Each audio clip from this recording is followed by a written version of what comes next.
जंगल के किनारे एक खूबसूरत झील थी और उस झील के पास एक बड़ा पेड़ था। पेड़ के ऊपर एक चतुर बंदर रहता था जिसका नाम मोंटू था।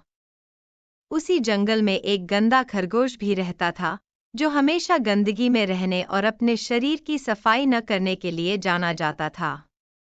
इस खरगोश का नाम बन्नी था। जंगल के राजा शेर का नाम राजा था। राजा को अपनी शक्ति और ताकत पर बड़ा गर्व था। वह जंगल के सभी जानवरों को नियंत्रित करता था और कभी-कभी उनका शिकार भी करता था। लेकिन उसे बन्नी खरगोश की आदतें बिल्कुल पसंद नहीं थीं। एक दिन राजा ने बन्नी को झील के पास बैठे देखा। बन्नी बहुत गंदा लग रहा था, उसके बालों में मिट्टी और पत्तियां चिपकी हुई थीं। राजा को यह देखकर बहुत गुस्सा आया। वह गरजते हुए बोला, बन्नी, तुम इतने गंदे क्यों हो? क्या तुम जानते नहीं कि साफ सफाई बहुत जरूरी है? तुम्हारी इस गंदगी की आदत से जंगल की शान खराब होती है। बन्नी ने डरते हुए जवाब दिया, महाराज, मुझे सफाई से कोई मतलब नहीं है। मैं जैसा हूं वैसा ही ठीक हूं। राजा को यह सुनकर और गुस्सा आ गया। उसने बन्नी को चेतावनी दी, अगर तुमने अपनी आदत नहीं बदली और साफ सुथरे नहीं हुए तो मैं तुम्हें इस जंगल से निकाल दूंगा। बन्नी को राजा की बात का कोई असर नहीं हुआ। वह वैसे ही गंदा रहा और अपनी मर्जी से घूमता रहा। उधर मोंटू पेड़ पर बैठा सब कुछ देख रहा था। वह जानता था कि राजा का गुस्सा ठंडा नहीं होगा और उसे बन्नी के लिए कुछ करना होगा। मोंटू बहुत चालाक था, उसने एक योजना बनाई।